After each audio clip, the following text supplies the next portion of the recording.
Bonjour, bonsoir, bienvenue à l'espace info de la RCQ. Je me présente Dylan Mwavumbi, président de la RCQ. Nous sommes aujourd'hui en présence de M. Moukoko, qui est le planificateur financier au niveau d'une grande institution financière au niveau de Montréal. Donc aujourd'hui, nous avons trois critères à vous présenter. En fait, ce sera le REER, le CELI et puis le REEE. Donc je vous donne la parole à M. Moukoko, qui est le planificateur financier, pour nous parler en long et en large sur ces trois critères. M. Moukoko, bonsoir. Bonsoir, Monsieur le Président. Déjà, d'abord, avant que je dise quoi que ce soit, je voudrais faire un petit rectificatif. Je ne suis pas planificateur financier, mais je suis conseiller en sécurité financière. Il y a toute une différence. Effectivement, nous allons pour aujourd'hui, j'ai l'occasion de vous parler des REER, des CELI et des REEU. Les REER, tout simplement, c'est pour la retraite. Le CELI, c'est pour tous les petits projets qui viennent derrière tout un chacun de nous. Et puis les REEU, c'est l'investissement qu'on met pour les études des enfants. Donc c'est sur ça que nous allons parler. Mais pour aujourd'hui, je pense qu'on a pensé parler des REER.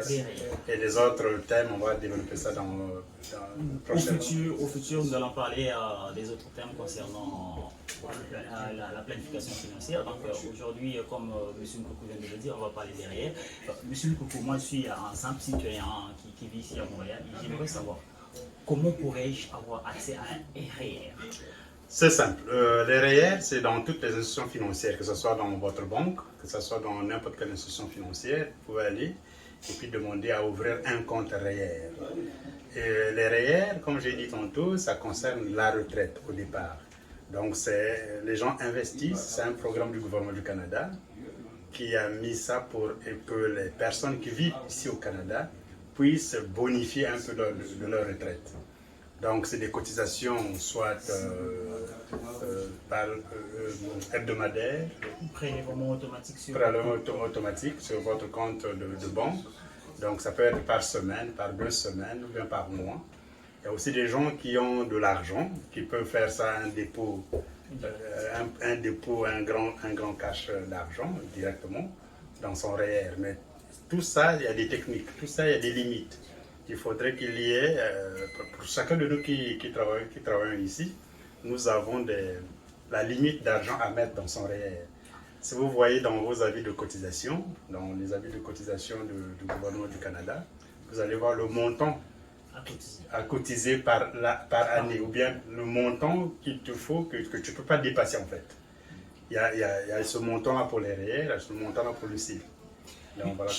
Chers internautes, merci de votre patience, mais je pense que c'est un très grand sujet, les REER. Moi, comme j'ai dit tout à l'heure, je suis un simple citoyen qui est travailleur, employé de quelque part, et j'aimerais vraiment avoir les REER, parce qu'on nous en parle beaucoup, et j'aimerais savoir quels sont les avantages d'un REER pour un citoyen lambda. Bonne question. Les avantages, il y en a plein. L'avantage que j'énumère toujours en premier, c'est pour avoir une bonne retraite dans le futur.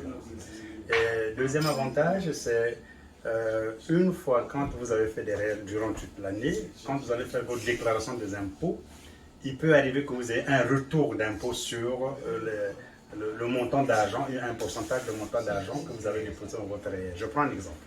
Si vous avez un couple qui gagne 70 000, un couple... Et quand on parle bien de couple, c'est monsieur et madame, donc on prend le salaire annuel de monsieur et madame qui fait un montant très spécifique qu'on peut utiliser pour pouvoir faire les REER. Voilà, exactement. Si vous avez un salaire de 70 000, je prends un exemple comme ça, vous avez un salaire de 70 000 et que vous cotisez durant l'année un montant comme 15 000, tout dépendra. Vous pouvez avoir jusqu'à 65-70% de ce retour de ces 15 000 francs que vous avez déposés dans vos REER. Donc vous pouvez avoir jusqu'autour de 10 000 $ de retour d'impôt. C'est très avantageux ça. Donc c'est un avantage très très important. Et en plus, vous avez aussi, quand vous faites ce genre de cotisation dans les REER, vous pouvez aussi bonifier vos allocations familiales. Pour un couple, par exemple, qui a des enfants à moins de 18 ans, ils peuvent bonifier ces allocations familiales. Donc tout dépendra en fait, c'est au cas par cas. Le nombre de personnes vivant dans un foyer, l'argent qu'ils gagnent pendant l'année et la charge que la famille a. Et par rapport à ça, vous avez, par rapport à vos cotisations, vous pouvez avoir des retours d'impôts. Super. La seconde question que j'aimerais qui me trotte présentement à l'esprit, c'est de savoir, est-ce qu'il y a un montant limite de cotisation par prélèvement au niveau de la banque? Si par exemple, moi je créais mon compte REER au niveau de ma banque, est-ce qu'il devrait y avoir un montant minimum que je dois faire pour un dépôt, ou bien c'est un montant qui est calculé au prorata de mon salaire? Le montant, c'est au prorata de salaire. En fait, vous ne pouvez pas, c'est 18% de votre salaire que vous pouvez cotiser, ou bien un montant le montant ne vient pas tout de suite là. Mais en fait, le gouvernement du Canada a fait cette limitation-là, c'est pour éviter que les gens qui ont beaucoup trop d'argent puissent aller mettre ça dans les REER pour essayer un peu de contourner l'impôt. En fait, les REER, c'est pour éviter l'impôt à l'immédiat.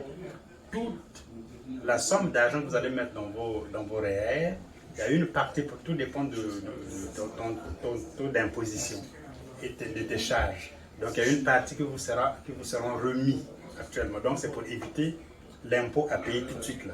Vous allez retarder votre impôt jusqu'à ce que vous allez aller à la retraite. Mais donc il y a des limites. Donc vous ne pouvez pas, comme ça là, je sais déjà que c'est 18% de ton salaire annuel, 18% de ça, cet argent que vous pouvez déposer là-dedans. Par exemple, si vous avez un salaire de 100 000, cela veut dire que vous avez le droit de mettre chaque année 18 000 $ dans vos REER. Et donc, vous pouvez calculer ces 18 000 $ là. Vous pouvez mettre, par exemple, je n'ai pas fait de calcul, là, vous pouvez mettre peut-être 800 $ ou bien 1 000 $ chaque mois pour que vous ayez les 18 000 $ au terme de l'année. Mais ça c'est très bien. Merci beaucoup pour les éclaircissements, M. Nkoko.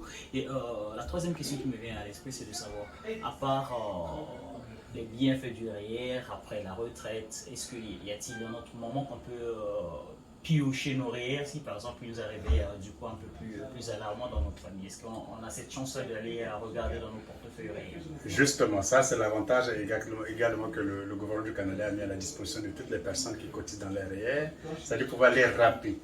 Rapper, c'est tout simplement, c'est un terme technique qui veut seulement dire, vous pouvez aller récupérer, enfin, demander un prêt de votre propre argent qui se trouve dans votre REER.